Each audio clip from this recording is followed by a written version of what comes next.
how can we then release this sort of neurotic need for grades, release this sort of center of gravity, release this sort of knee-jerk reaction to always pursue the grades? A common assumption that students have when they enter high school, university, is that if you do well in all your classes, if you achieve A all the way through, if you achieve a really high grade, then you're basically set for life. So there's basically this tendency for us to base our entire life's asset upon education, to base this entirety of self-identity and self-worth upon this train towards the rat race, upon this train of comparison, this train of the competitive nature of high school students, this train of pursuing higher and higher and higher grades, this orgy of getting into better and better and better universities. That is the dominant discourse that's happening within formal educational systems. That is the dominant thing that all students are trying to pursue. And that is the thing that is predominantly displacing the joy of learning. If you have this big dinosaur in a room, displacing all the space that you have to think, displacing all of which that you're really trying to become curious about and really trying to investigate, well, how else could you become curious? How else can you exactly read the books that you want? How else can you revive the joy of learning? Because your mind space has been so crammed up by all these notions of pursuing grades, of pursuing higher marks, of getting to the best university. You're basing your entire self-worth and your self-identity and your self-narrative upon these things that don't matter at the end. Of course you're going to feel down. Of course you're not going to feel curious. Of course you don't give a jack shit about the subjects that you're learning. Because all your mind is taken up by this dinosaur of a concept of pursuing higher grades, whilst the rest of the mind space you devote to entertainment, devote to escapism, or devote to some recreational drugs, or devote to all these dysfunctional things because it's inevitable. School is too stressful. You're getting stressed over something that you don't exactly inherently care about. How else could you become motivated? And of course you have to use neurotic motivation. Of course you have to kick yourself in the ass. Of course this joy of learning is lost.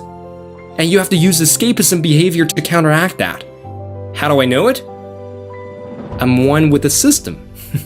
I'm within the system, and some of the stress that's experienced, it's really real. And I really do sympathize with the people that are about to enter this entire game, because it is a harsh game to play. And the dinosaur in the room really is displacing all of the curiosities that we have so that learning no longer turns into an authentic activity. And even worse than displacing the joy of curiosity, all of the crap that you learn at school, they're not exactly that useful. Schools don't exactly tell you how to manage a great relationship.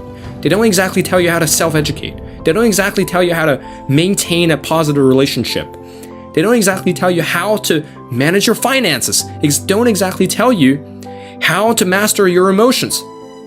Don't exactly tell you the importance of meditation, the importance of accumulating life experience, the importance of grit, the importance of all these business concepts, accounting, economics, philosophy, spirodynamics, systems thinking. And also some of the dominant concepts within psychology, personal development, self-actualization, all these critical pillars that we need to live a good life aren't taught in school.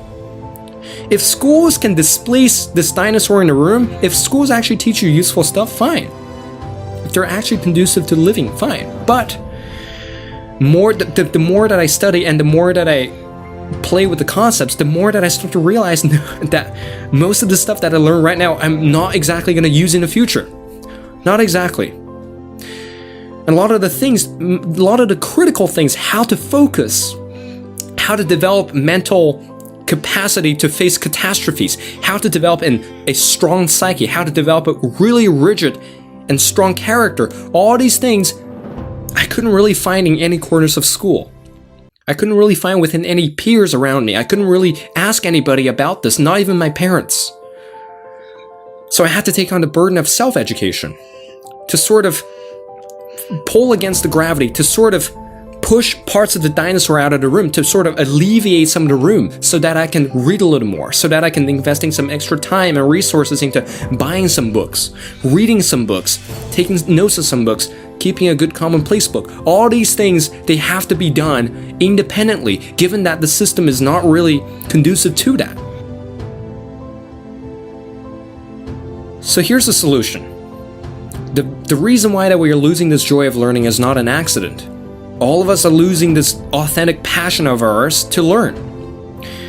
All of us are perhaps losing out on the joy of learning that would never ever get captured again. So this is a plea, really, and this is sort of a call to action. If you don't care about joy of learning, fine, end of this conversation. But if you do care about joy of learning, take the responsibility to educate yourself. Take the responsibility to read the books that you actually want to read.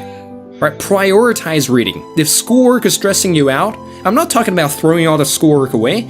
We're still in the system. We're still talking in this 21st century. Well, you have to take on some personal responsibility. So, if you want to read a book, if you want to pursue your curiosity, how about discipline yourself to read 30 minutes every morning of a subject that you care about? How about sacrificing some of the video games so you can go truly pursue some passion that you have, like filmmaking, like photography, for example, business, for example, technology, for example, coding, anything that you want. Sacrifice some of the things that you have to sacrifice in order to really recapture this thing that's wrongly lost. How about taking on the personal responsibility of reading the books about the most important concepts that you need to live a good life? Reading books on relationships, on self-help, not exactly self-help, but all the principles within psychology, self-actualization, economics, or some of the books on philosophy, or some of the books on timeless advice, some of the Stoic philosophy, which is one of my favorite, and some of the things that are actually going to help you down the road. Some of the timeless principles in business, in wealth, in personal success, and emotional mastery. How about taking on the responsibility of reading those on your own because your school is not teaching you that? How about taking on the responsibility of keeping a commonplace book so you have a repository of all these stuff that you've learned throughout the years? And how about physically developing yourself? Instead of reading a bunch of books just for the sake of it, well, take action upon the principles that you've learned from the books. Take actions upon the stuff that I talk about in these videos. Take action upon the things that aren't really taught in school. And take some drastic measures. Well, if you had never meditated before, maybe attend a 7 days meditation retreat. Or if you've never exercised before, maybe go for a run one morning. If you've never done anything before, try it out without getting constricted by some higher voice or by this dinosaur in the room. And at the end, you have to bite the bullet by all costs, or despite the costs, revive your joy for learning. Revive this sort of Renaissance spirit and revive this polymath spirit, autodidacticism. Be a self-taught genius.